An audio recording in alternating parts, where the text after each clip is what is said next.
जय जिनेंद्र। आत्मज्ञान ही ज्ञान है, शेष सभी अज्ञान। आत्म शांति का मूल है भीतरा ज्ञान। आवाज सुनाई दे रही है? आ रही है। तो रूपेन जी, मुझे सभी लोग दिखाई नहीं दे रहे हैं, तो जो प्रश्न मैं पूछूंगा तो आप देख लीजिए, जो हाथ खड़ा करें उनमें से किसी से आप उनका चालू कर दीजिए। ठीक है? ठीक है, ठीक है। ओके। आज जिस विषय के बारे में हम बात करने वाले हैं, उसके पहले मैं आपको बताना चाहता हूं कि आधुनिक युग की जो कक्षाओं की विधा है या लेक्चर्स में भी, जो प्रवचनों वगैरह में भी पब्लिक का पार्टिसिपेशन करने से, श्रोता वर्ग का पार्टिसिपेशन होने से उनका कंसंट्रेशन बहुत अधिक अच्छा लगता है, एक बार। और दूसरी बात है कि विषय वस्तु उनके समझ में बहुत अच्छी तरह आती है, या उनको विषय वस्तु समझ में आ रही है या नहीं, इसका पता साथ के साथ चल जाता है। तो मैं इसी इंटरेक्शन के माध्यम से आपस में बातचीत करते करते हम ये प्रवचन को पूरा करेंगे, इस विषय में आगे बढ़ेंगे, ताकि जो गहन सिद्धांत हैं उसका भाव आप तक पूरी तरह से पहुंच सके और आप उसको आत्मसात कर सकें। इसलिए तो मैं आपको एक क्लू दे रहा हूं आज के विषय के बारे में, कि ये जो विषय लिया जा रहा है ये जैन दर्शन की पहचान है। पूरी दुनिया में जैन दर्शन के नाम से उस सिद्धांत के बारे में बात की जाती है कि ये जैन दर्शन है जो ऐसा करता है। तो आप में से कोई बता सकेगा कि ये कौन सा सिद्धांत की बात कर रहे हैं हम? अपने हाथ खड़े करें, रूपेन जी देख करके उनसे पूछ लेंगे। एंड्राइज कीजिए आप लोग जो बताना चाहें।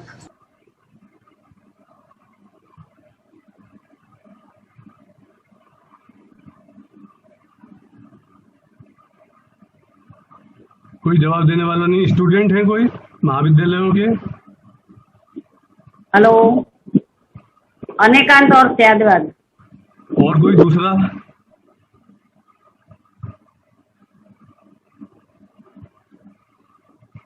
बोलिए नरेंद्र जी, बोलिए साहब।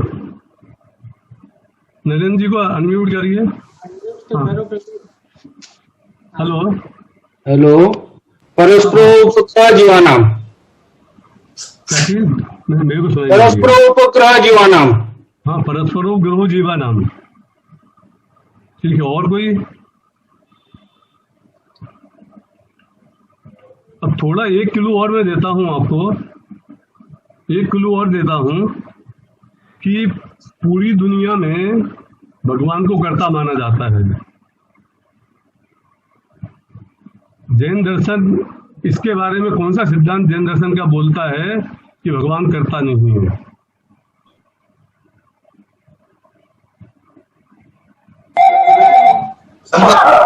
अकर्तावाद। अकर्तावाद, बराबर। अब इसका दूसरा इसी सिद्धांत का, अकर्तावाद का दूसरा नाम क्या है? दूसरा एक नाम और है।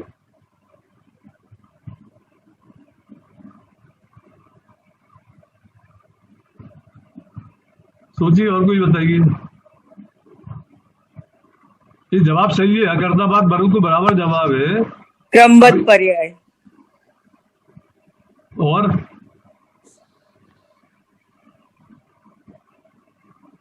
बोलिए बोलिए नरेंद्र जी, बोलिए। नरेंद्र जी को अनम्यूट करो। नरेंद्र जी, नरेंद्र जी। सहजता। और इस सिद्धांत का, अकर्तावाद का दूसरे पक्ष से दूसरा नाम है, वो पूछना। अकर्तावाद नास्तिक का नाम है।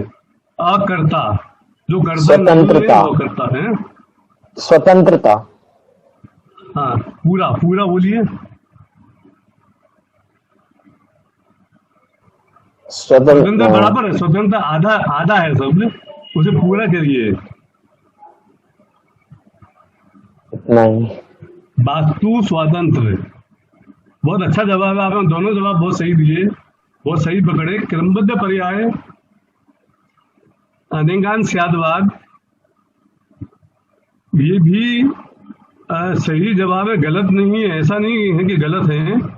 लेकिन सबसे ज्यादा जैन दर्शन एक नास्तिक धर्म के रूप में जाना जाता है पूरी दुनिया भर में। जैन दर्शन पूरी दुनिया भर में तो 3 नास्तिक धर्म है, एक तो बौद्ध धर्म है, एक जैन धर्म है और तीसरा है चारवाक। चारवाकी लोग तो आजकल दिखाई देते नहीं है, लेकिन जैन और बौद्ध बहुत हैं। तो ये नास्तिक धर्म माने जाते हैं, मतलब ये भगवान को कर्ता नहीं मानते हैं, जगत का निर्माता नहीं मानते हैं, वो आपको मुक्ति देने वाला, आपको संसार दिलाने वाला, आपके संसार में हेल्प करने वाला, ये कुछ कर्ता नहीं मानते हैं ये जैन धर्म। आप जानते हैं पूरी दुनिया में 8 अरब जो लोग हैं उसमें 84% लोग, 84% लोग भगवान की सत्ता को मानते हैं, भगवान को कर्ता मानने वाले हैं। 84% लोग, 16% लोग नास्तिक हैं, उनमें से बहुत सारे लोग भगवान को मानते ही नहीं है, बिल्कुल भगवत्ता को ही नहीं मानते कि भगवान कुछ होती है, वो कुछ भी नहीं मानते। उसमें करीब 8-10% बौद्ध हैं और जैनियों की संख्या कितनी है? 0.05%। केवल 42 लाख जो लास्ट जो जनसंख्या हुई थी उसमें 42 लाख जैन लोग आए हैं इंडिया में, और इंडिया के बाहर तो नगण्य है, बहुत कम है ही नहीं, मतलब जैन समझ लो। तो ये समझ लीजिए कि हमारा जो भगवान को कर्ता नहीं मानते हैं उन लोगों का परसेंटेज कितना थोड़ा सा है। ये अकर्तावाद सिद्धांत है, नास्ति से अकर्तावाद बोलते हैं। यदि इसी को अस्ति से बोला जाए तो वास्तु स्वतंत्र बोला जाता है, वस्तु की स्वतंत्रता है। क्या है ये वस्तु स्वतंत्र? आप में से कोई जवाब देगा?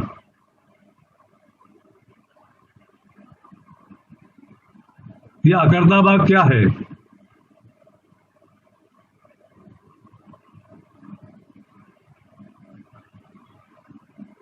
देखिए, आप पार्टिसिपेशन नहीं करेंगे तो ये प्रयोग सफल नहीं होगा। आपको इसमें बोलना चाहिए ज्यादा से ज्यादा। सही और गलत का सवाल नहीं है, जब आप बोलेंगे, अभी आप क्या सोचते हैं, जो पंडित जी बोलते हैं ना आपके सामने, आप सुनते हैं तो आपको ऐसा लगता है कि यदि मैं खड़ा होकर के बोलता तो यही बात तो बोलता, दूसरी बात बोलने की हो ही नहीं सकती है कुछ भी। लेकिन जब हमें बोलना होता है तब हमें पता लगता है कि हम क्या बोलने वाले थे, क्या बोलते क्या नहीं बोलते, हमें कितना आता है कितना नहीं आता है, कितनी हमें समझ विकसित हुई है, कितनी समझ हमें विकसित नहीं हुई। यही कारण है कि विगत मतलब 10, 20, 30 वर्षों से भी हम लोग प्रवचनों में, शिविरों में जाते हैं, जैन दर्शन के सारे बड़े बड़े सिद्धांतों के बारे में सुनते हैं, लेकिन फिर भी हमारा सम्यक दर्शन का मार्ग प्रशस्त नहीं होता। क्यों नहीं होता? इसलिए नहीं होता है क्योंकि हमें क्लैरिटी नहीं है सिद्धांतों की। जब हम सुनते हैं तब तो हमें वो ही एकदम परम सत्य लगता है, और शास्त्र की बात है तो शंका करने का कोई सवाल भी नहीं है, उसमें कोई पॉइंट भी नहीं शंका करने का। लेकिन जब तक वो ही सारे के सारे सिद्धांत हमारे अपने नहीं बनेंगे, हमारे अंदर से उनमें उनको सत्यता सिद्ध नहीं होगी, सत्य समझ में नहीं आएगा, तब तक हमें हमारा काम पूरा नहीं होगा। तो यदि आप पार्टिसिपेशन करेंगे, वैसे तो ये जो प्रवचन चल रहे हैं अभी, ये हमारे 5 महाविद्यालय के विद्यार्थियों के हिसाब से है। तो यदि वो विद्यार्थी होते हैं तो उनको तो और ज्यादा पार्टिसिपेशन की आवश्यकता है कि वो इसमें पार्टिसिपेट करें, तो उनका परिमार्जन और ज्यादा अच्छा होगा, क्लैरिटी और ज्यादा उनको बढ़ेगी। तो उनको पार्टिसिपेशन करना ही चाहिए, सही गलत का सवाल नहीं है।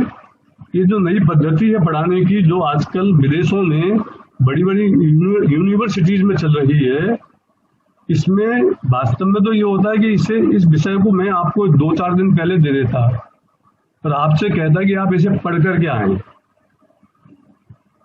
और फिर आपका ज्ञान मैं आपसे एक एक हर विषय, जो भी विषय वस्तु इसमें आने वाली है उसके बारे में मैं आपसे प्रश्न करता और आप उसे जवाब देते। पर जब आपका जवाब में से कोई चीज छूट जाती है, मेन पॉइंट, तो उसको मैं एक्सप्लेन करूं आपको। तो इससे क्या होता है कि सब लोग एकदम एक्टिव हो जाते हैं। पौना घंटा यदि आप रहेंगे मेरे साथ, तो पौना घंटा आपको पूरी बातों को सुनेंगे ध्यान से। आपका पूरा कंसंट्रेशन 10 गुना ज्यादा हो जाएगा क्लास में या प्रवचन में। तो ये विधा पूरी सारे ही प्रवचनों में, सारी ही कक्षाओं में हमें लागू करनी चाहिए। तो इससे जो हमारा मुमुक्षु समुदाय है वो वास्तव में उसके भाव को ग्रहण कर सकेगा अच्छी तरह से। तो आप लोग पार्टिसिपेशन करें, मैं आपसे अपेक्षा कर रहा हूं। अब आप जवाब दीजिए। नरेंद्र जी अपना हाथ खड़ा कर रहे हैं। और भी कोई जवाब देना चाहेगा? और कोई है? रूपेन जी। बीना जी बोले। जय जिनेन्द्र। अनादि निधन वस्तुएं भिन्न भिन्न अपनी मर्यादा सहित परिणमित होती है। कोई किसी के अधीन नहीं है, कोई किसी के परिणामाने से नहीं परिणमती है। यही वस्तु की स्वतंत्रता। और कोई वस्तु किसी के अधीन नहीं है, ये वस्तु की स्वतंत्रता है। नरेंद्र जी का जवाब और सुनिए, वो आगे कुछ और ऐड करना चाहते हैं। कोई नया जवाब आपके पास हो तो बोलिएगा नरेंद्र जी। पर्याय सत्य, पर्याय का सतपना, मैं उसमें भी मैं कोई हस्तक्षेप नहीं कर सकता हूं। जब तक ये वस्तु स्वतंत्रता समझ में नहीं आएगी तब तक पूरा अभ्यास नहीं होगा। एक्सीलेंट, बहुत अच्छा, बहुत एक्सीलेंट। ये सबसे बारीक पॉइंट है वस्तु स्वतंत्र का, कि द्रव्य तो स्वतंत्र है ही पूरी तरह से, लेकिन पर्याय भी अपने समय की स्वतंत्र है। अपने समय में वो भी पूरी तरह स्वतंत्र होती है और फिक्स है। मतलब वो पर्याय को हम स्वतंत्र भी है पर्याय से, लेकिन हम चाहें कि हम अपनी पर्याय को हम बदल लें, हम उसे चेंज कर दें, हम उसमें बदलाव ले आए, तो क्या वो संभव है नरेंद्र जी? तो एक समय की सती है, वो सती है एक समय की, उसको बदल जाए तो सतीपना कहाँ रहे उसका? बराबर है।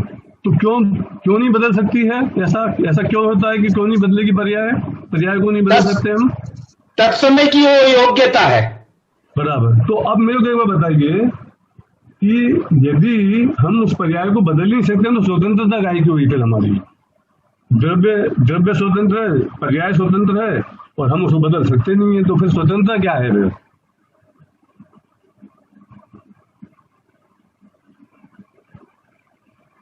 चालू करिए, उनका अनम्यूट करिए। मिथ्यात्व का अभाव पूर्वक सम्यक्त्व प्रकट होता है।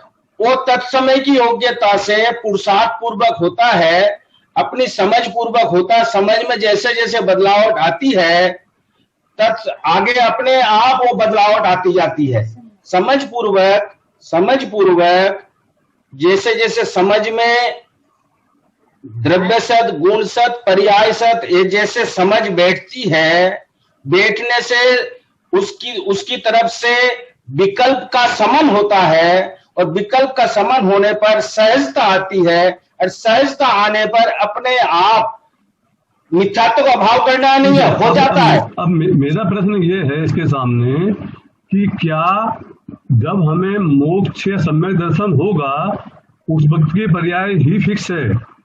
जो हमारे पाप काल की पर्याय हैं, संसार काल की पर्याय हैं, जो हमारे दूसरी पर्याय हैं, वो फिक्स है कि नहीं? अपने समय की सत्य है कि नहीं?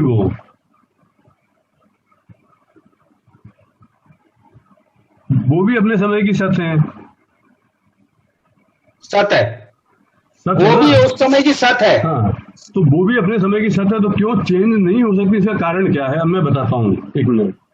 क्यों थोड़ा आगे बढ़ेंगे, थोड़ा आगे भी बढ़ना है हमको, इसलिए तो क्यों नहीं हो सकती है वो उस वक्त ही सकते हैं कि जैसे समझो 10 मंजिल, एक मंजिल हमें चढ़ना है उदाहरण के लिए, और एक मंजिल चढ़ने के लिए 10 सीढ़ियां हैं, तो 10 सीढ़ियां हमें चढ़नी होंगी, तो हम पहली मंजिल पे पहुंचेंगे ऊपर, ठीक है, बराबर है। अब ऐसा संभव नहीं है कि कोई व्यक्ति 10वीं सीढ़ी पर पहले चढ़ जाए और पहली सीढ़ी पे बाद में चढ़े। ये संभव है क्या? नहीं है संभव। क्यों? ये संभव है कि पहली सीढ़ी पर पैर नहीं रखे अपना, वो सीधी दूसरी, तीसरी, चौथी या 10वीं सीढ़ी पे छलांग लगा के ऊपर पहुंच जाए, ये तो संभव है। लेकिन 10 पहली सीढ़ी का जो आकाश द्रव्य है, जो स्थान है, उसको उसे पास करना ही होगा। उसको पास करे बगैर अगले स्टेप पर नहीं जा सकता है।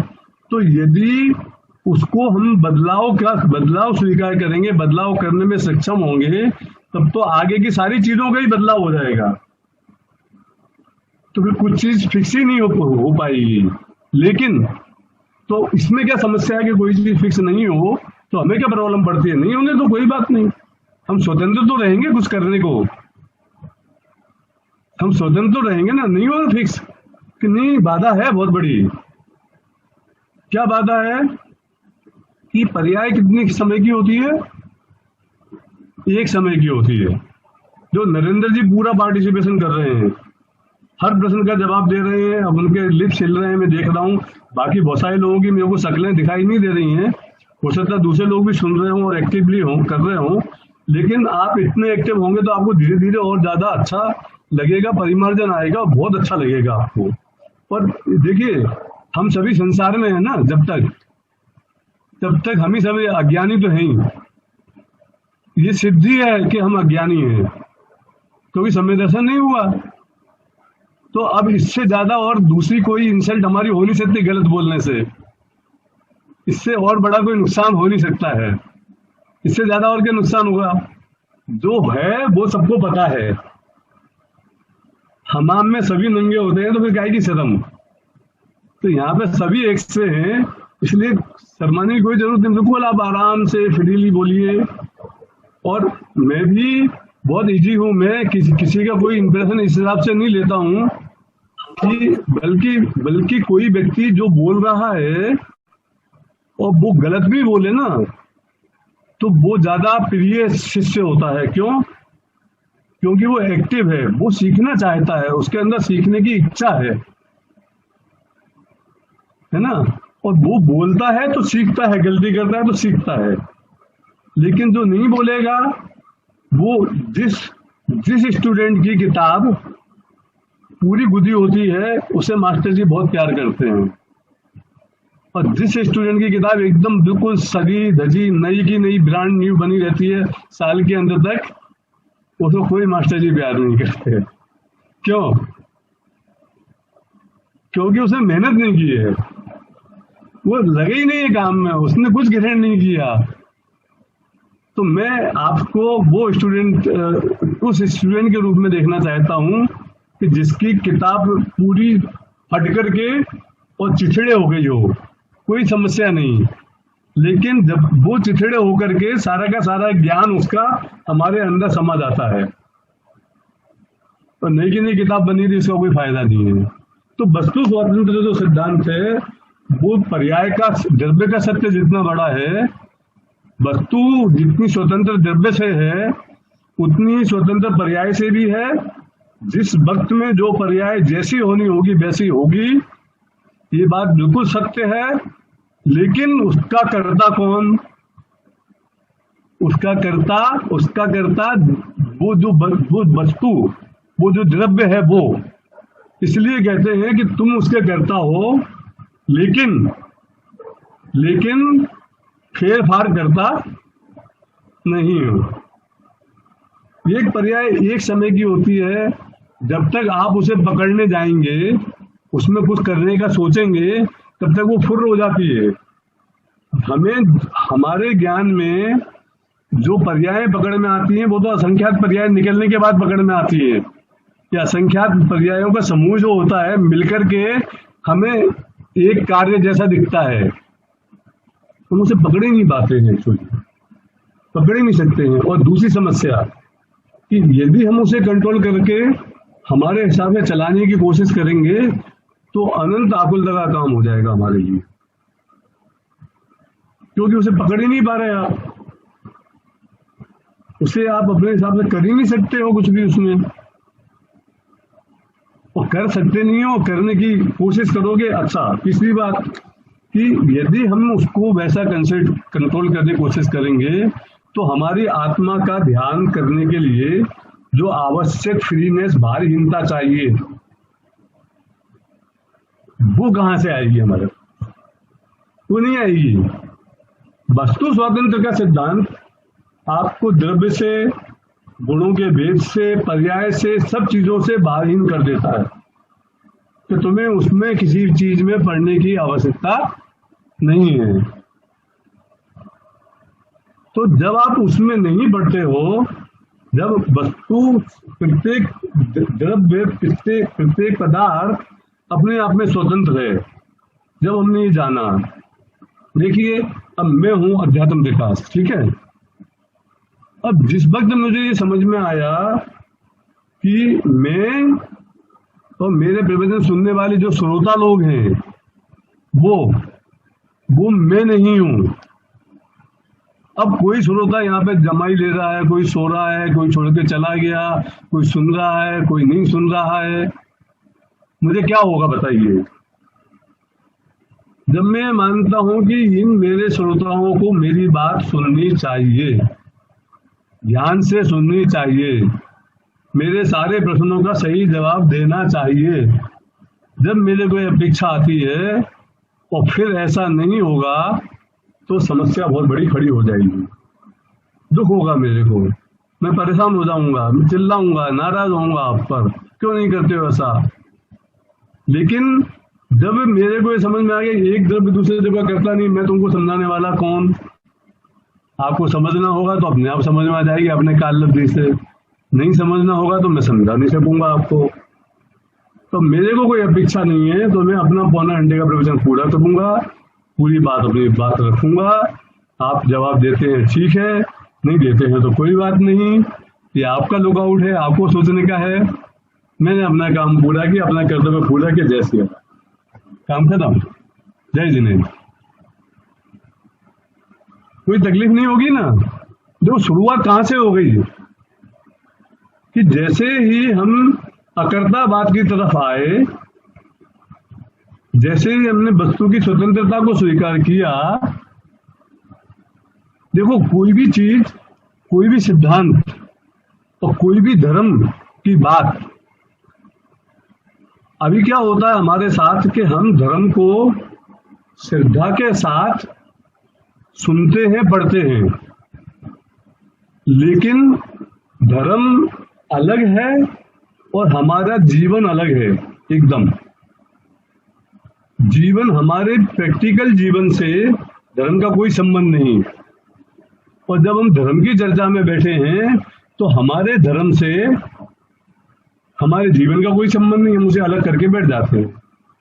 जब हम धर्म के सिद्धांतों को सुनते हैं तो हम यहाँ पे बहुत बड़ी बड़ी अच्छी अच्छी बातें करेंगे, लेकिन हमारे जीवन में उसे उतरता हुआ कभी देखते नहीं है। जब हम अपने जीवन में नहीं उतारते हैं उसे, तो हम अपने बच्चों को बोलते हैं कि बच्चों धर्म करो, आप, तुमको धर्म के प्रवचन में आना चाहिए। तो उनको लगता है पिताजी आप तो बहुत करते हो, पापा आप तो बहुत करते हो धर्म, ले आप में क्या परिवर्तन आया? तो कोई भी चीज तभी कार्यकारी है। और दूसरी एक बात और, एक साइकोलॉजी है, ह्यूमन साइकोलॉजी है कि यदि कोई चीज हमारे इस जीवन में अभी वर्तमान में हमें फायदा देती हो तो हम उसकी तरफ बहुत आसानी से आकृष्ट हो जाते हैं। और कोई बात हमसे की जाए कि तुमको 25 साल बाद ऐसा होगा, 50 साल बाद ऐसा होगा, या अगले जन्म में तुम मोक्ष चले जाओगे, तो हमें उस पर श्रद्धा नहीं आती, हम उस बात को नहीं सुनना चाहते। सुनते हैं श्रद्धा से, क्योंकि हम जैन कुल में पैदा हुए, संस्कार हमें जन्म से दिए गए हैं, तो सुनते भी हैं तो उसे अलग रख के सुनते हैं कि ये धर्म सुनना है, धर्म मेरा कर्तव्य है करना, इसलिए मैं सुन रहा हूँ, लेकिन मेरा जीवन जो है प्रैक्टिकल लाइफ में इसका कोई उपयोगिता नहीं है। अब ये वस्तु स्वातंत्र को हम प्रैक्टिकल लाइफ में हमारे इस जीवन में उपयोगिता है कि नहीं, इसका कुछ फायदा होगा कि नहीं हमको, या अगले जीवन में मोक्ष जाने के लिए ही काम में आएगा, सम्यक दर्शन करने के लिए ही काम में आएगा केवल ये वस्तु स्वातंत्र, या इस जीवन में भी किस काम का है। अब आप सोचिए कि क्या क्या काम, क्या क्या फायदा हमें इस जीवन से हो सकता है। वस्तु स्वातंत्र क्या है कि इस दुनिया में मैं एक ऐसी सत्ता हूं जिसका भला बुरा, जिसको कंट्रोल करने वाला मैं ही हूं, दूसरा और कोई मुझे कंट्रोल नहीं करता, दूसरा कोई मेरा कल्याण नहीं कर सकता, दूसरा कोई मुझे तार नहीं सकता, कोई मुझे मोक्ष नहीं ले जा सकता, कोई मुझे सम्यक दर्शन नहीं करा सकता, कोई मुझे पैसा नहीं कमा सकता, कोई मुझे मेरे परिवार को सुखी नहीं कर सकता, कोई मेरे परिवार में गाड़ी घोड़ा तो मकान नहीं ला सकता, कोई कुछ नहीं कर सकता है। मेरा जो भी सुख दुख है उसका जिम्मेवार में और उसका कर्ता में। कोई भगवान जैसी ऐसी कोई सत्ता नहीं है इस दुनिया में जो तुम्हारा आकर के कल्याण करेगी या तुमको कहेगी कि तू कर दे जा बेटा, कर्म किए जा, फल की चिंता मत कर, फल मेरे ऊपर छोड़ दे। यदि तू बेटा कर्म ऐसे ही करता रहा उसके भरोसे, तब तो धोखा ही खाने वाला है, क्योंकि उसके अकाउंट में यदि उसका ध्यान तेरी तरफ नहीं गया तो क्या होगा। उसके तो बहुत सारे एग्जाम्पल हमारे पास, अभी वो चर्चा का विषय नहीं है हमारा, इसलिए वो चर्चा नहीं करते कि जो करता है वो नहीं करता है, और करे तो नहीं करेगा तो क्या होगा हमारा। ये अभी है कि हम अपने जिम्मेवार हमारे कार्यों के खुद हैं, ठीक है। जब हमने ये जाना कि हमारे कार्यों के जिम्मेवार खुद हैं, तो हमारी पर्याय को भी फेरफार करता हमें, लेकिन फेरफार करता नहीं है हम उसके।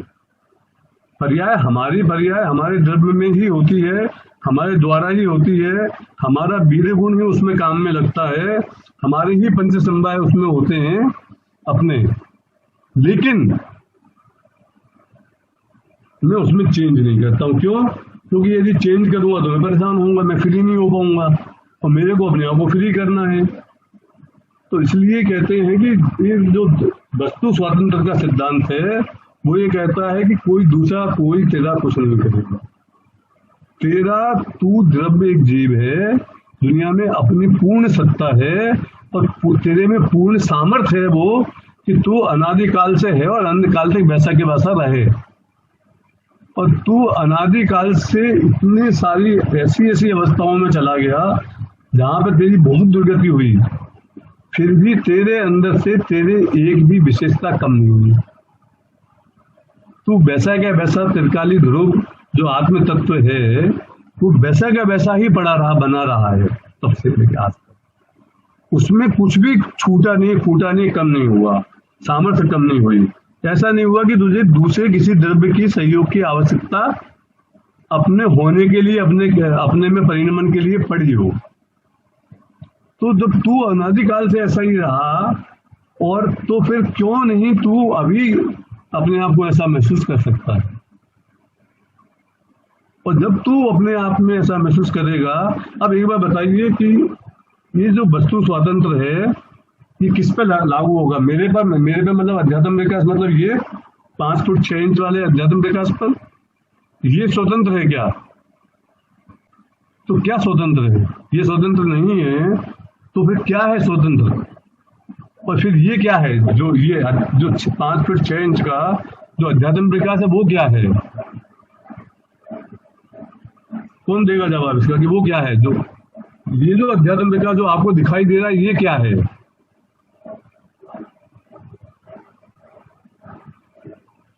बोले कौन? रूपेंद्र जी कौन बोल रहे हैं? कौन बोल रहे हैं? ये तो भिन्न तत्व, अजीव तत्व है, रूपी पदार्थ है, वो मैं नहीं हूँ। मैं तो चेतन द्रव्य हूँ, अरूपी चेतन द्रव्य हूँ। तो ये क्या है? ये जो शरीर के साथ में हूँ जो, वो क्या है? पुद्गल की पर्याय है, चेतन द्रव्य है, जड़ स्वभाव है। द्रव्य पर्याय, असमान जाति द्रव्य पर्याय है। इसमें असंख्यात पुद्गल और जीवों का और मेरा जो जीव है वो उसका ही समूह है, ठीक है ना, ये असमान जाति। तो वो ये तो असंख्यात द्रव्य हैं और उनके सबके अपने अपने कार्य हैं, ठीक है। तो उन सबके अपने अपने कार्य हैं, तो अपनी आंख से, मेरी जो आंख है उससे देखने का काम तुम करोगे या किससे देखते हो फिर तुम?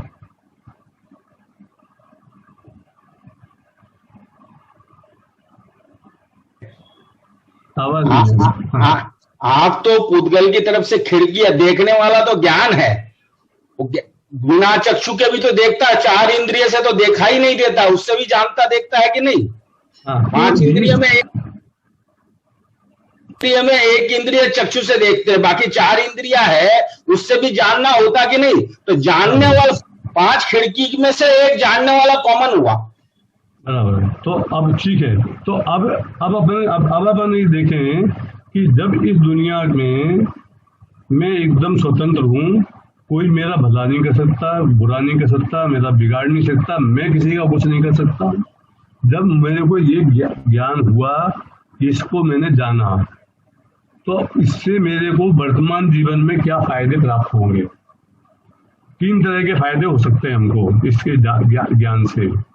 एक फायदा है वर्तमान लौकिक जीवन का फायदा, एक वर्तमान जीवन में पारलौकिक फायदा, ठीक है। और तीसरा फायदा हो सकता है हमको हमारा आगामी भवों में होने वाला फायदा। 3 तरह के फायदे हो सकते हैं, ठीक है। तो क्या क्या फायदे हमें वर्तमान जीवन में अभी क्या मिलेंगे?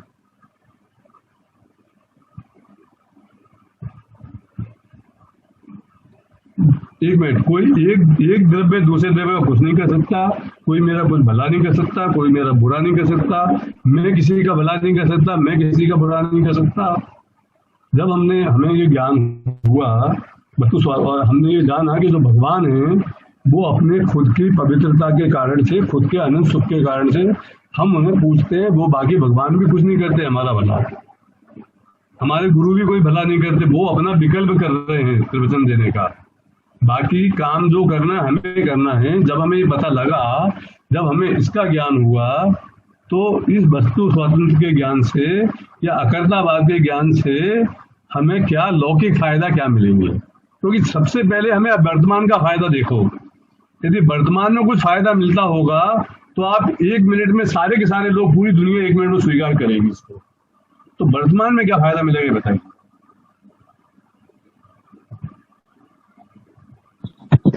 भाई साहब, जो अभी आपने मतलब फायदे बताए थे, एक तो लौकिक में और फिर पारलौकिक में, इनको आप एक और दृष्टांत के माध्यम से समझा सकते हैं? देखिए, लौकिक का मतलब है जैसे मेरी पढ़ाई पूरी करा दे कोई, मेरे धंधे में फायदा करा दे, ये तो लौकिक हो गया, ठीक है। यदि पारलौकिक का मतलब ये हुआ कि यदि हमने जो वस्तु स्वातंत्र को समझा, अकर्तावाद को समझा, तो पारलौकिक फायदा क्या होगा? मतलब लौकिक तो हो गया कि अभी दुनिया में शरीर के साथ जो असमान जाति द्रव्य पर्याय में उसमें होने वाले फायदा, और पारलौकिक फायदा वो 1-2 ही है, मैं बता दूंगा तो आप क्या बताओगे, इसलिए मैं नहीं बोलना चाहता अभी कि अभी इस जीवन में, इस समय में, यहाँ पर भरत क्षेत्र में आप क्या कर सकते हो वो, और आगे आगामी जीवन में फायदा का मतलब है कि परमानेंट फायदा क्या होगा, ठीक है। तो अब लौकिक फायदा सबसे पहले मैं पूछ रहा हूँ, बहुत स्थूल है, बहुत आसान है बताने। अब आप पॉइंट टू पॉइंट बताइए और सिद्ध करिए कि वो वास्तव में फायदा कैसे होगा। वो फायदा कोई एक फायदा आप बताइए, बाकी दूसरे फायदे दूसरे लोग बताइए। और लौकिक में देखिए ऐसे हो सकता है, जैसे मैंने मतलब धर्म वगैरह किया, तो उससे मान लो मेरा कोई काम बहुत टाइम से नहीं बन रहा था और वो अचानक उस फायदे से बन जाता है, तो ये तो मेरा लौकिक का फायदा हो गया। क्या ये फायदा जो इनने बताया वो सही है? आप बोलिए, हंसुमती बहन आप बोलिए। नहीं, ये फायदा नहीं है सही। ये लौकिक फायदा इस तरह से नहीं लिया जा सकता है। लौकिक फायदे में अपना उपयोग बाहर से फ्री होके अपने अंदर चला जाता है, बाहर से मुक्त हो जाता है, ये सब समझ के कि भाई मैं किसी का धरता नहीं हूँ, कोई एक द्रव्य दूसरे द्रव्य का कुछ करता नहीं है। तो जो मेरा अपना उपयोग है वो उपयोग बिल्कुल बाहर की चिंताओं से और निमित्तानी दृष्टि छूट जाती है। तो क्षमा भाव आ जाता है, समझो कुछ भी अपनी क्रोध आ गया, कुछ मान आ गया, उसमें कोई निमित्त बन गया, तो उनके ऊपर हम आरोप नहीं देते हैं।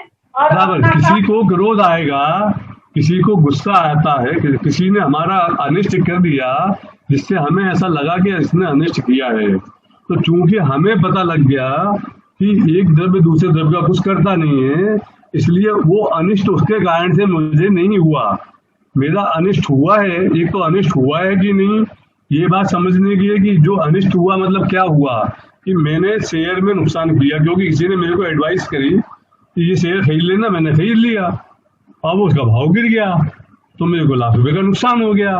तो मैं ये कहता हूँ कि इसने मेरे को नुकसान करा दिया, बहुत गंदा आदमी, समझता तो कुछ है नहीं, और सब फालतू सलाह देने चले आते हैं सब लोग। तो वो उस पर हमें गुस्सा नहीं आएगा। और दूसरी बात ये है कि जो 1 लाख रुपए का नुकसान हुआ, वास्तव में ये भी परद्रव्य था, ये भी मैं नहीं था, तो नुकसान वास्तव में मेरा हुआ कि नहीं, पहली बात तो यही प्रश्न खड़ा हो गया, क्योंकि एक द्रव्य दूसरे द्रव्य करता नहीं है।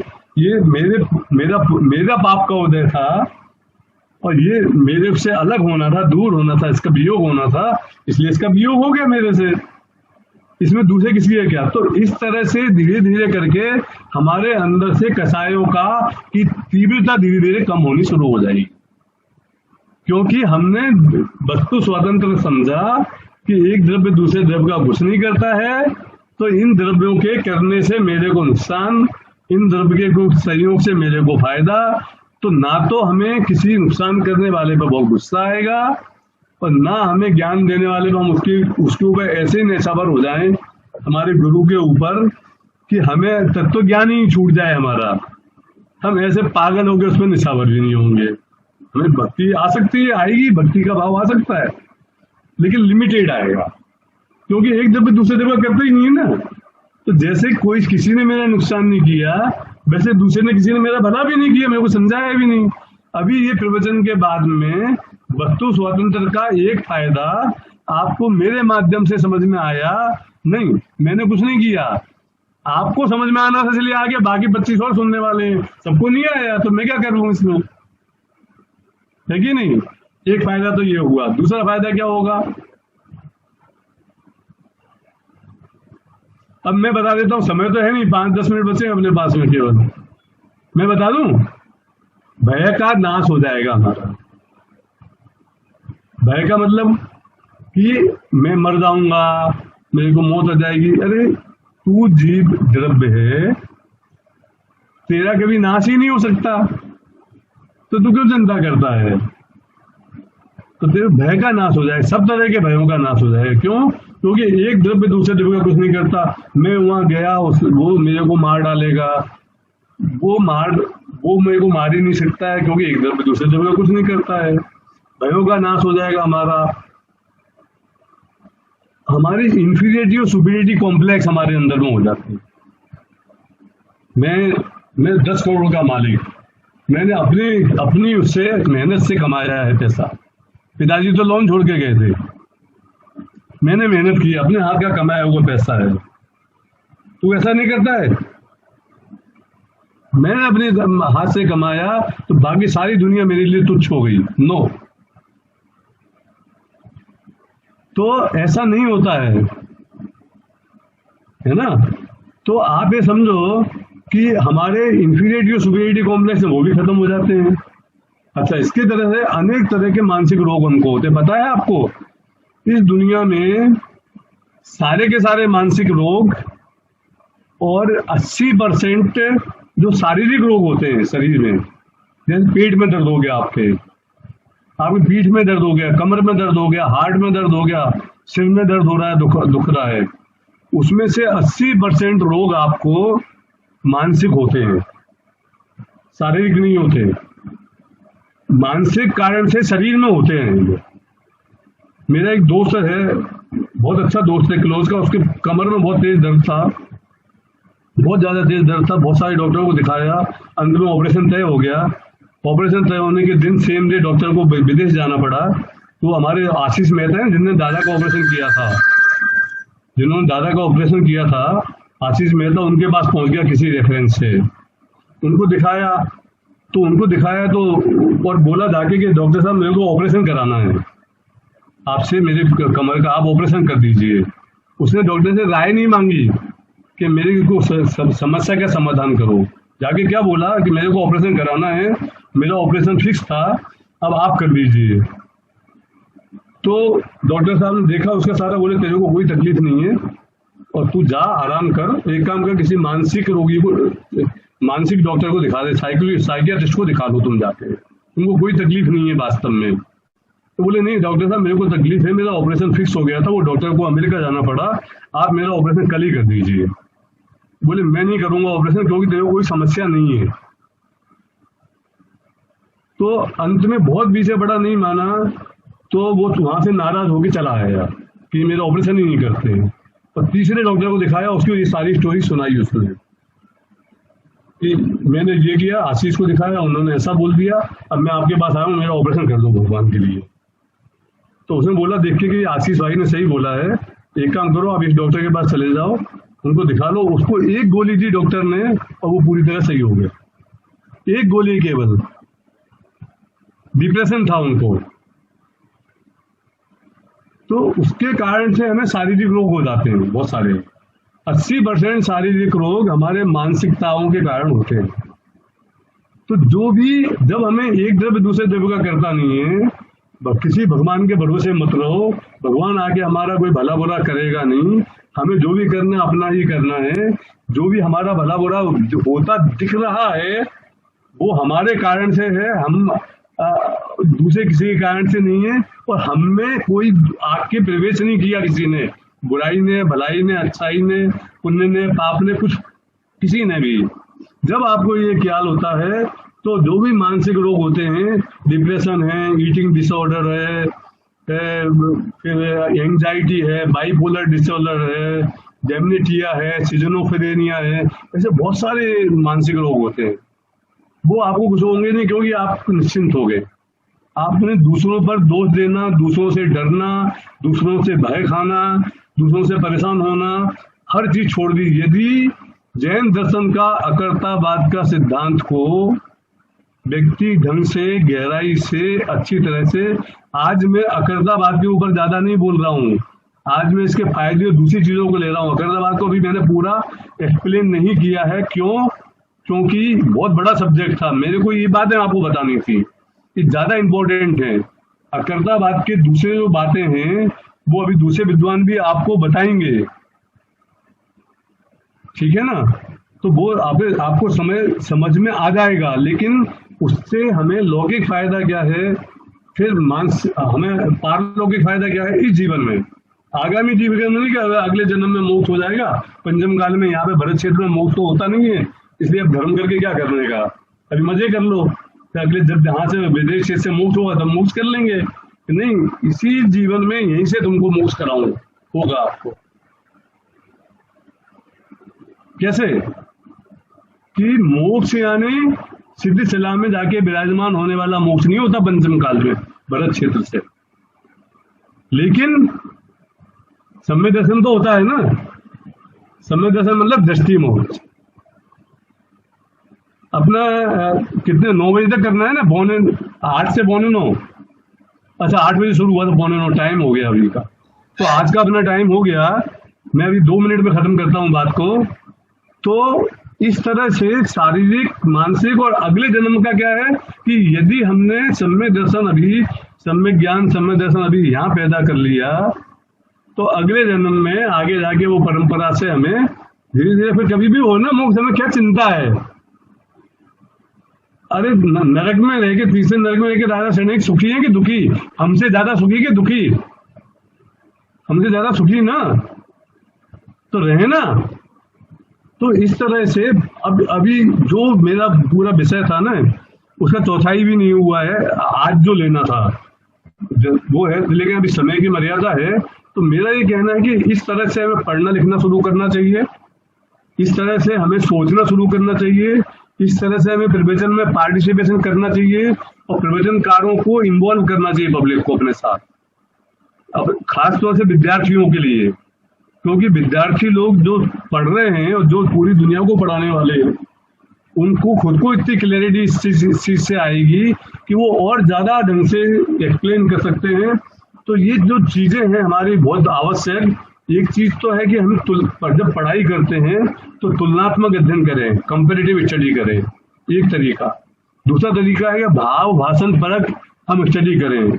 तीसरा बात है कि हम जीवनोपयोगी अपने जीवन में उसे कहाँ पर अप्लाई कर सकते हैं, हर सिद्धांत को, क्रमबद्ध पर्याय को, निमित्त उपादान को, वस्तु स्वातंत्र को, हर चीज को आप अपने जीवन में, इसी जीवन में अप्लाई कर सकते हैं। सारे प्रैक्टिकल सिद्धांत हैं, ये कोई अगले जन्म में आगे मोक्ष के लिए करने वाले नहीं है, हमारे लौकिक जीवन में बहुत ज्यादा हमको हेल्प करने वाले सिद्धांत।